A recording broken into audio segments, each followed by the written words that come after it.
ఓం నమ శివాయ. ఈరోజు 60వ రోజు పారాయణ. సర్వోత్తమమైన శివపూజా విధాన వర్ణన. బ్రహ్మ చెప్పెను, నేను ఇప్పుడు సర్వోత్తమ పూజా విధానమును తెలిపెదను. అది సకలాభీష్టములను నెరవేర్చును, సుఖ సంతోషములను కలిగించును. దేవతలారా, మహర్షులారా, మీరు తదేక ధ్యానముతో వినుడు. ఉపాసకుడు బ్రహ్మముహూర్తమునందు శయ్య నుండి లేచి జగన్మాతయగు పార్వతితో కూడిన శివభగవానుని స్మరించవలను. చేతులు జోడించి తల వంచి భక్తిపూర్వకముగా ఇట్లు ప్రార్థించవలను. దేవేశ్వర, లెమ్ము లెమ్ము, నా హృదయమందిరమున శయనించు దైవమా లెమ్ము. ఉమాకాంత లెమ్ము, బ్రహ్మాండమునందలి ఎల్లరకును మంగళమును చేకూర్చుము. నాకు ధర్మము తెలియను, కాని నాకు ఆ ప్రవృత్తి లేదు. నాకు అధర్మమును తెలియను, కానీ నేను దానికి దూరమగుట లేదు. కాని మహాదేవా, మీరు నా హృదయమందు స్థితులై మీరొసగు ప్రేరణకు తగినట్లు చేయుదును. ఈ విధముగా భక్తితో పలికి గురుదేవుల చరణపాదుకలను స్మరించి గ్రామము నుండి బయటకు వెళ్ళి దశ దిశగా మలమూత్రములను విసర్జించవలను. దాని తరువాత శరీర శుద్ధి చేసుకుని 2 చేతులు కాళ్ళు శుభ్రము చేసుకునవలను. సూర్యోదయమునకు ముందే దంతధావనము చేసుకునవలెను. నోటిని 16 సార్లు నీటితో పుక్కిలించవలను.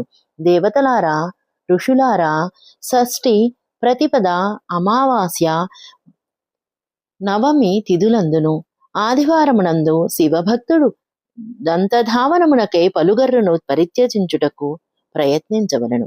సమయానుగుణముగా నదులు మొదలగు జలాశయములందైనను లేక ఇంటి అందైనను చక్కగా స్నానము చేయవలను. దేశకాలములకు విరుద్ధముగా స్నానమాచరించరాదు. ఆదివారము, శ్రాద్ధ సమయమున, సంక్రాంతి రోజు, గ్రహణము పట్టినప్పుడు, మహాదానము చేయినప్పుడు, తీర్థములందును ఉపవాస దినములందును మైల ప్రాప్తించినప్పుడు వేడి నీటితో స్నానము చేయరాదు.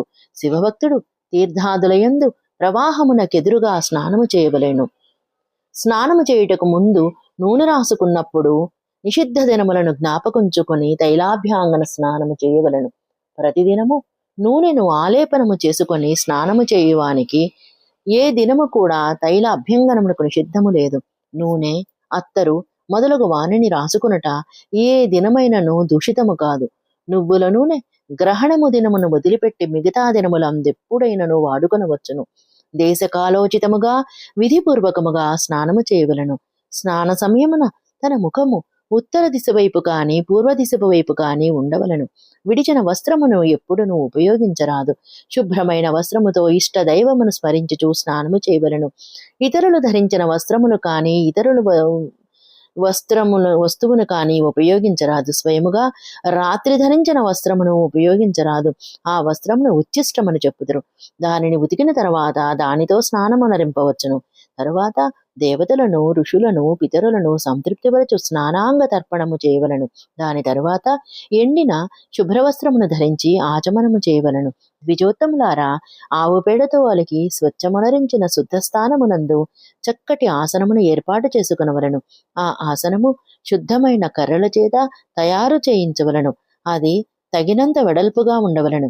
అట్టి ఆసనము సకలాభిష్ట ఫలములను ఒసగును. దాని మీద కప్పుటకు యోగ్యమైన మృగచర్మాదులను తీసుకొనవలను. శుచి అయిన పురుషుడు ఆ ఆసనము మీద కూర్చొని భస్మముతో త్రిపుండ్రమును అలంకరించుకొనవలను.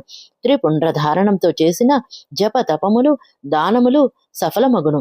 భస్మము దొరకనప్పుడు జలము మొదలగు వాటిని త్రిపుండ్రముగా ఉపయోగించవలను. ఆ త్రిపుండ్రమును దిద్దుకొని రుద్రాక్షను ధరించవలను.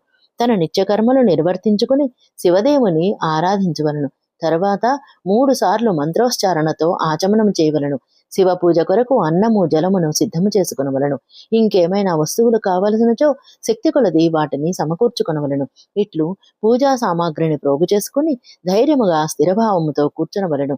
జలము, గంధము, అక్షతలతో కూడిన ఒక అర్ఘ్యపాత్రను తీసుకొని దానిని దక్షిణ భాగమున ఉంచుకొనవలను. దాని వలన ఉపచార సిద్ధి కలుగును. తదుపరి గురువును స్మరించి ఆయన ఆజ్ఞతో విధి విధానముగా సంకల్పమునరించవలను. తన కోరికను వేరుగా ఉంచకుండా పరాభక్తితో సపరిపారముగా శివపూజ చేయవలను. ఒక ముద్రను చూపించి సింధూరము మొదలగు ఉపచారముల ద్వారా సిద్ధి బుద్ధితో కూడిన విఘ్నములను హరించు గణపతిని పూజించవలను.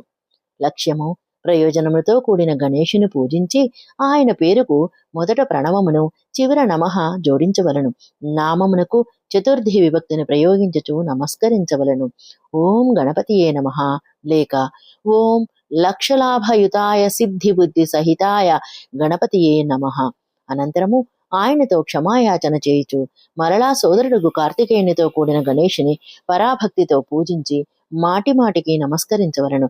తర్వాత ఎల్లవేళలా ద్వారము దగ్గర నుండి ద్వారపాలని పూజించి సతీ సాధ్వి గిరిజానందిని ఉమాదేవిని పూజించవలను. చందనము కుంకుమ ధూప దీపాది అనేక ఉపచారములతో నానా విధములైన నైవేద్యములతో శివపూజ చేసి నమస్కరించి సాధకుడు శివుని సమీపమునకు చేరుకొనవలను. సాధ్యమైనంత వరకు తన ఇంటిలో మట్టి బంగారు వెండి ధాతువులు మొదలు వాటి చేత శివప్రతిమలు చేయవలను. వాటికి నమస్కరించి భక్తిపరాయణుడగుచు పూజించవలను. ఆ స్వామి పూజించబడినచో సకల దేవతలు పూజించినట్లగుదును.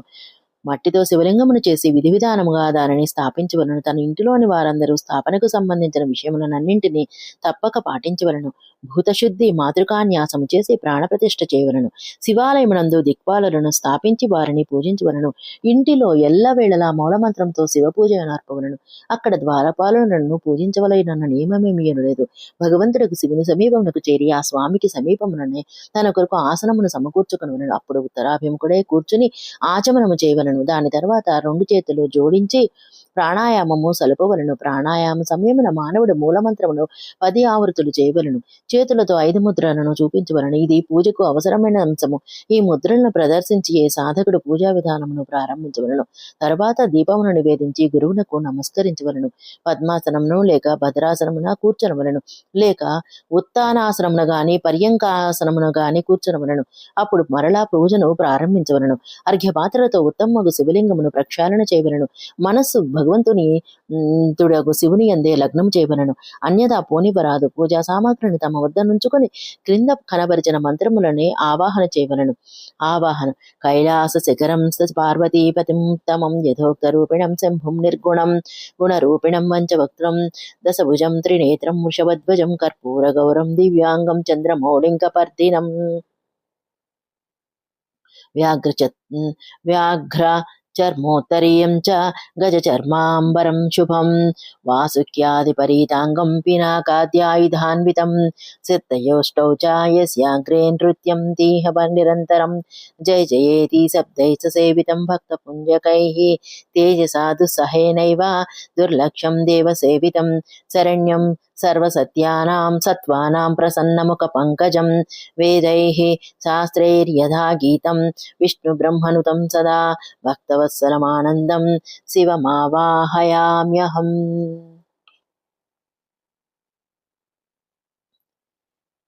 సశేషము. ఓం నమః శివాయ.